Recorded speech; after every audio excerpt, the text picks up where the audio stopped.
Hi, I'm John Grove, and this is the 2-Minute Message.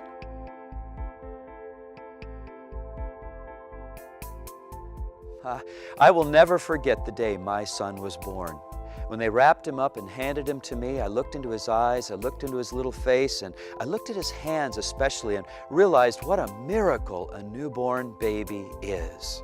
It reminded me of Genesis 2:7, which says, God formed man out of the dust of the earth and breathed into his nostrils the breath of life.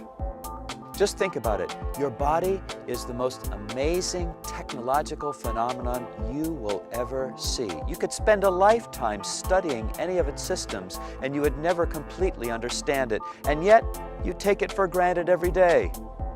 Or your life, the life inside of your body. Consider it. We all know what life is, but in a more profound sense, nobody understands what the mystery of life is and what causes it.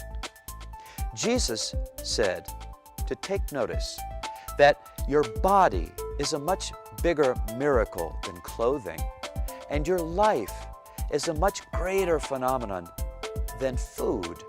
His point was this: if you trust God, there is no need to worry about anything.